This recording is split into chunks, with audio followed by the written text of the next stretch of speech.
Hello there, we're back at it again with Rome Total War. Actually no, it's Total War Rome Remastered. The first thing they changed was the name of the game. Now that's remastering. Anyway, we're on the main menu where a feature imported from the original is still here, this being that you actually can't play as most of the factions when you first start the game. You have to play as Rome for a bit, and I think you unlock them as you defeat them in the Rome campaigns. Can't really remember because I never did it. In the good old days you could just open a notepad file and skip that requirement. You can also do it in the remaster, as it turns out. In the launcher for the game you can just enable factions. So here we are, playing as Parthia instead of Rome. Now what we'll be doing in this abridged commentary is commentating on the most important things, with a caveat in that I'm also going to commentate on random thoughts I had while playing, because a lot of my early gameplay footage is me just playing around with things in the remaster. You can see here's one thing they didn't take out: extremely slow animations. You used to be able to press spacebar to skip them. You actually can still skip them, I just couldn't work it out in the game. You have to right click or something instead to skip those animations. Here's a new thing you can do: you can rotate the camera. This reveals that there is a big wall around the edge of the map, which looks very nice. As Parthia, we start with split territory. We've got two towns in the bottom right and a town in the top right, which is very far away and split by seas and mountains, all sorts of things. So here at this town, I was thinking, should we build something or something? We need to take a look at this user interface. They've really changed up the user interface, and here was the big shock. I was like, I'm gonna make a building, and then this thing pops up on the right, and I was like, wow, it's tiny! That's the biggest takeaway behind the construction UI. It used to fill up an entire right-hand side of the screen for the town details, and then the entire left-hand side with the thing you had selected. Now it's just these tiny icons and some small tooltips as well. Not sure why, because the rest of the screen is not used. You don't need to be able to see it while doing the construction stuff.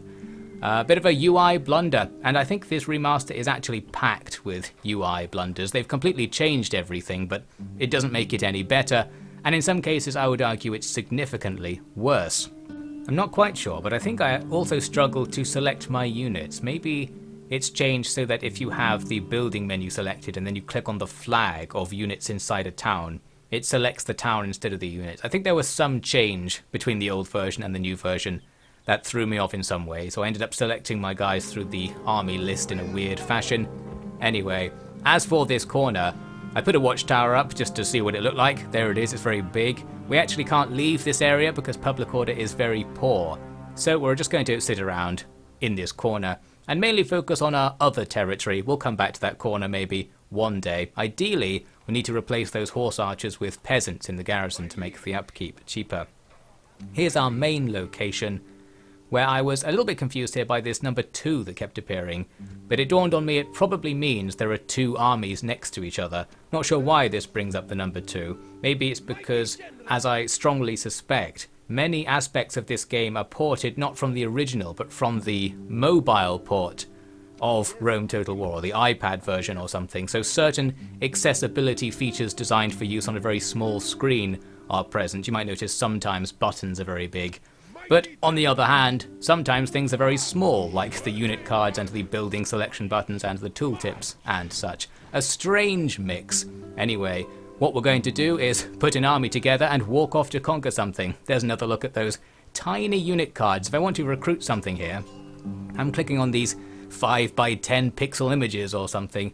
Not quite sure why. Maybe they didn't want to upscale them because they didn't look very good when upscaled to a higher resolution, so they kept the buttons small. But overall that menu is just generally worse. You also can't see how much money you're making or losing at a glance. That's a modern feature that seems like it should be there. There's a space next to where your money is to show what your income is, but they haven't done that. Again, not really sure why. That seems like an easy improvement. It's just a shame that this whole recruitment menu is kind of confusing now, because it's just 4 slightly different grids of various quadrilaterals. It's not immediately obvious what all that means. Having the retrain menu be there when you can't retrain things is probably a waste of space. Might as well have made everything else bigger, or just made it fill the whole screen like in the original game, which was absolutely fine. Oh, and while we're ranting about these squares, I also don't like the way the unit cards actually cover up the grid. It feels like the grid should be over the top of them, but the cards cover the borders as well, which combined with the fact you've got multiple grids of different sizes next to each other, all just looks very scrappy to me. Anyway, looks like I started playing the game. We're going to move out, we're going to slap a tower on our border, always useful, and that tower reveals a unwalled rebel settlement nearby. Perfect for us to attack. Turns out I have something else to say about these squares. They are dominating my experience so far. It's that the final set are supposed to be your recruitment slots, but it doesn't tell you how many you can recruit from at the same time. I can't quite remember, but I feel like the original did. A lot of my memory of the original is actually most likely memories of Medieval 2, which I've played a lot more, which was a little bit better in terms of user interface, I expect. But it's the modern age, there's no reason to leave bad stuff in the remaster either, even if it was in the original. Here's something they did add. This new map mode where you can zoom out and just see where the territories are in a bit more detail. We can see from that we are bordering the Seleucid Empire, one of the major starting factions, and because we're kind of rammed up against the edge, it would be quite easy for them to just squeeze us out here and destroy us if they really wanted to. Therefore we'll try and be nice to them. There's that number 2 again showing its head, I think because I had 2 spies next to each other. We've got some troops down here as well. My vague plan was to ignore this front. I always like to go for a singular push, especially at the start of the game, so these units will walk off to the north to join the other army. Also randomly discovered you can press Alt to see more stuff in the tooltip, which was useful.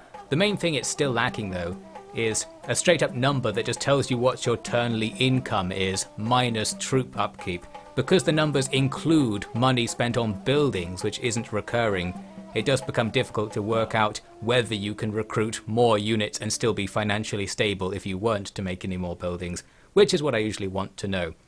Anyway, the next thing I wanted to mention was the character details screen, which I opened by accident I think here, and how it kind of feeds into the philosophy of this remaster that I don't really like.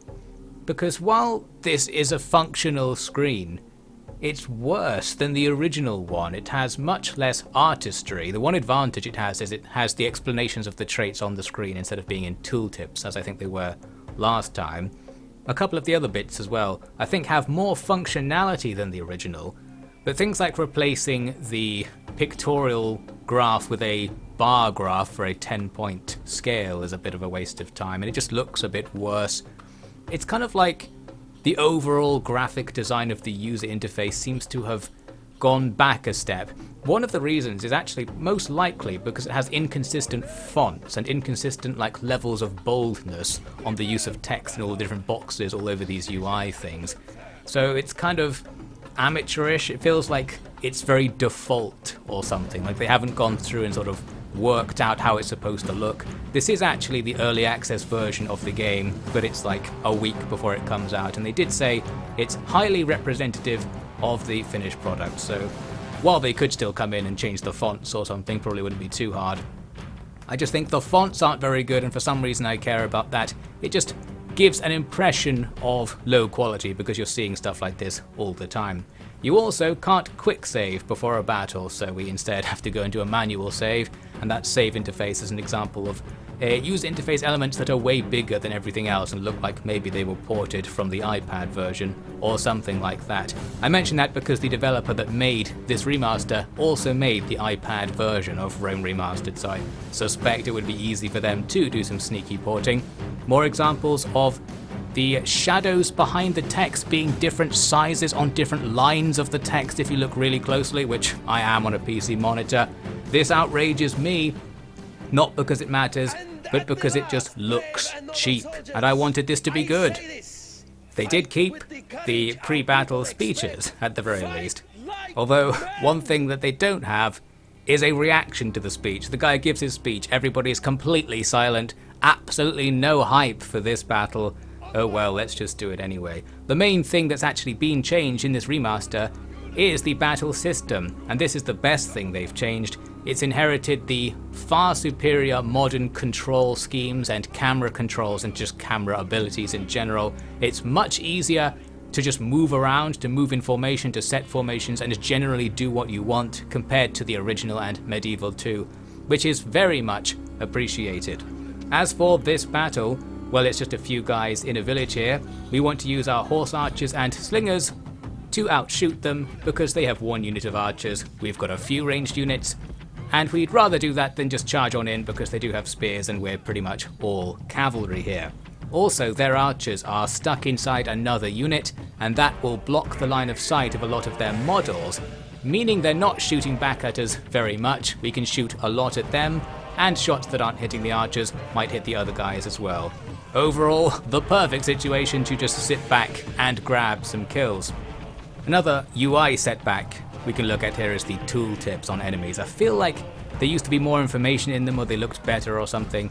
Oh, that there was me being confused by the fact that part of the balance bar has turned green. As I later realised, because if you have units selected, it actually shows you how much of the balance bar they represent, which is a feature not in any other Total War, and that's actually pretty useful, so good job adding something there. I'm having some trouble with good old-fashioned skirmish mode. My slingers aren't running away optimally, we need to micro it really, and actually they rout upon melee contact, so we're getting surprisingly annihilated. The upside to this disaster is that the enemy spearmen are now outside of the town. In the open, they're going to get absolutely horse-archered to death. We also have our general's bodyguards, who are a Jav Cav unit, so they can do something similar. The slingers as well can turn around and shoot at those guys once they stop routing. The slingers actually do have some issues in that they have extremely low range. I eventually confirmed this by finding a way to pull up the unit stat screen. That's something I think you couldn't do in the original, so it's good to be able to see the stats in battle. But yes, they have a very low range compared to bows, for example. They have a similar range to javelins, in fact. Let's save the full engineering rant for another time, but I think mechanically speaking, slings probably have a much longer range than javelins, and longer range than a bow and arrow, I dare say as well, but perhaps less armor penetration ability, so they should probably be balanced like that instead. Essentially, those slingers suck. Probably don't want to use them if you play as Parthia in this game. As for the conclusion of the battle, we keep shooting arrows at the enemy for a bit, we take a few casualties to the enemy's archers, but overall, things are fine, and we bring it to a close. Unfortunately, as you might have noted, we weren't looking at the battle replay. Normally I would use replays to show off Total War footage, but they haven't added replays. That wasn't in the original as I recall, but that would have been something nice to add. We also still have the old battle results screen, or a homage to it. I would have liked to see the newer system that CA tends to use, where it's pictures of all the units and we see all of their kills and what's left of them on either side of the screen. As it stands, really just a waste of space with not too much information, and it's also kind of hard to process as well, which is again part of the overall UI philosophy being used in this remaster. Here's a look at the settlement screen, much worse than the original settlement screen, lacking the diagram that would show you the various parameters pictorially. I think that would have been much better. I am going to keep ranting about these things, by the way. The reason I think I really care about that is it's something that devalues the game, in my opinion. I sort of had some hype for this. I wanted this to be quite good, but it doesn't come across as a particularly finished product, despite being a remaster. And in a remaster, you would expect UI improvements to be one of the main things they do.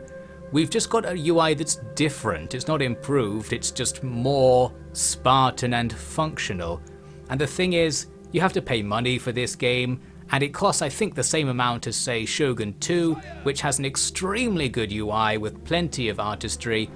It just doesn't live up to that, and it doesn't live up to the original either, which I suppose is the real point of criticism. Why did they make it worse? They probably could have just straight up upscaled the original UI, saved some money and time, and it would have been a little bit better, I think. You can't stop me. I'm going to say something else bad about the UI now. The things that used to go down the left side of the screen in the original, all of the pop-ups that you could pop up by clicking on them, are now read by clicking on them twice due to there being submenus and adding more clicks to see information in a slightly smaller, harder to read way, well, that's multiple UI design violations. I say all this because I did sort of study the vague best practices of UI design a while back, because I did do some UI design professionally for actual money for a brief period. So things like minimizing clicks to achieve a task and maximizing accessibility, stuff like that, is slightly in the back of my mind, and I feel like this game was made without those modern considerations for design. One more thing it actually lacks in terms of modern design, for Total War specifically, is a thing that tells you how many movement points you have left, which is a really useful feature that's missing on the campaign map, unfortunately. And I speak of movement points because here, some units in this army have movement points with which to start a battle against the Armenians next to us here. But you can't do it. I think that varies between Total War games, whether you're allowed to move bits of an army that can still move out to start battles adjacent to you. A confusing mess. Look at that, I had to click a couple of times just to get that notification about war to go away. That could have been slightly faster and easier. Bring me on as an overpaid UI consultant, and I'll sort that one out for you guys. I hope I don't come across as too annoying for hating the UI so much. Maybe some people in the comments will understand what I mean about the vague feeling it gives off. Well, as for the actual gameplay that's going on behind the ranting, we're invading Armenia because they happen to be sitting around in our territory, probably going after the rebels that used to be here. They had an army, we've walked our army into their army, now we're going to engage them. I'm actually going to complain about the UI again in this battle, but first, I'll quickly mention what I'm doing. We've got more horse archers than them, so we're going to have our horse archers kill theirs. Meanwhile, I'm trying to get my cataphracts to run down the enemy's peltasts, their javeliniers, or just run them out of the battle so they're not interfering in our ranged engagements. We can also use our general's bodyguards, of which I now have 3 due to a son leveling up to adulthood, to go throw jabs at the enemy's cataphracts. Now, the thing I want to rant about is that it's hard to see what's going on at a glance due to the fact it doesn't have the icons that some of the newer Total Wars have. Normally you'd have like a little box over your unit with a picture of a bow on it or something to represent that a ranged unit is there, and you could click on it quite easily. But as it stands, we've got some blobs, and you have to click into the blob to select stuff in it, and you might not select the unit you want. What you can actually do, which I later did, is turn on a mode where this green thing that's over the top of the units is always there to make it easier to select them at a distance. I think that probably would be a useful feature. Not quite so sure about the green thing itself, especially how it shows units that don't have a ranged weapon have a little red thing over their ammo, suggesting they're quote-unquote out of ammo. But it's not actually a bad thing, they're not supposed to have ammo, so it shouldn't be red. That's another detailed UI design rant sort of thing that happened to come to mind. Anyway, as for the battle itself, we've chased off or killed a lot of the enemy. We've got some of their horse archers in melee, and now we're coming in for a big rear attack. I think that's cataphracts there actually. We need a symbol hovering above so that we can easily tell what they are. There they are indeed cataphracts, as we can see zoomed in. The textures when you're zoomed in are better, that's another of the major improvements in the remaster, but in practice the game looks like this, so I don't think that really matters to be honest. You normally see units as their icons or just as dots in the distance, so I'm not too concerned actually about whether they've updated the textures on the unit models. Looks like we've won this battle though. We absolutely annihilated them, in fact. And that would be more clear if there was more information here, and if the space in the UI was more used up, especially those boxes at the top left and top right. Feels like they were intending to put something there since they put a box around something. Maybe if other factions are involved in the battle, their stuff appears there, or the menus to select them or something. Anyway, there's another UI blunder, stuff appearing and disappearing, some code lines the wrong way round, resetting the alpha of UI elements, probably because I've had that issue myself when I developed a game. And that loading screen tip is confusing and not very good. For some reason this game's really affected me in a negative way. I think I am genuinely disappointed and I'm struggling to process that. Looks like we still need to go and attack somebody else to make it over to the next Armenian territory. We've got no money, so we're not going to be building anything. I've just put all of our units into the field. We're going to rush the enemy. Usually the best idea is to let them build something while you're walking towards them, and then conquer them, because then you get that thing as well, and you don't have to buy it yourself. So we'll just charge on with my classic strategy. I went to engage this small army, but they're going to wisely fall back. And I'm not actually going to pursue them because I do have quite a lot of stuff actually coming up to join me in the coming turns. And I figured let's form up the big army since we don't have any intelligence about what Armenia have or even how many regions they have, anything like that, because I don't remember what the map looks like. We might want to play things a little bit safe. So we'll wait around. I think I ended up putting my army in a forest nearby just to hide them. That was always one of the mysteries of the old Total War games, is what the rules are on whether an army can hide. Somebody explained it to me once in Medieval 2, I've since forgotten how it works. In this case, this army is allowed to hide, so we just move it to a tile with a few trees on it, and they'll disappear. Very nice. We actually almost ambushed somebody with this hidden setup, because they did try to walk past me. They got ambushed, but they retreated from the ambush, which I suppose defeats the point. I'm not quite sure how, but we didn't ambush them. And now they're actually set up to ambush us by the looks of their animation. Not really sure what happened there, but they're there now, and we can attack them with our reinforcement army, tons more horse archers essentially to add to our pile. We're going full horse archer build to be as annoying as possible, and just to be a bit different. I was actually hesitant to attack them, because I wondered, was there some kind of shenanigans we could do to take their town this turn? It is poorly defended, but we're not going to do anything like that. We're going to do this the easy way, also the slow way. We've got this one unit of slingers separate to the army that I'm going to hide in that forest. We'll need them later on because cavalry units aren't allowed to do any siege stuff in the original and in this game, as it turns out. So we have to have at least one unit of infantry following our front line around in order to be allowed to engage towns. Here's the battle we're facing. It's an auto-resolve really, but I don't trust the auto-resolve. I want to do this with as few casualties as possible. Here's me discovering that you can activate unit icons with this thing that keeps popping up on the right. So that's handy. That'll make it easier to do this battle where I plan to be microing things near the camera and far from the camera at the same time. We're essentially just going to surround the enemy and outshoot them. We can have two separate ranged battles, where in each case we have 4 or 5 horse archer units fighting 1 or 2 of theirs. Here where it's 2, their units are on top of each other, making it easier for us to hit them, and more likely that their guys won't actually shoot back at us due to blocked line of sight. Just generally perfect for us. We can also send our Javcav to throw at the enemy's general, who I think is also Javcav, can't quite remember. And now we wait to win. Although I didn't wait the entire time. Once we'd whittled the enemy down a bit, I thought, well, we might as well just absolutely go for it. We have so much stuff. Let's just do a horse archer melee charge and rout the enemy. And that works fine. Their general, though, actually killed tons of my cataphracts after I tried to engage him with them. Unfortunate, because they're going to be hard to get back. When the battle ends, we're going to continue and do the rout phase. I don't know if this is one of the Total Wars that lets you skip the rout phase and just presumes you would have killed them, or do you have to do it manually to make the kills count on the campaign map.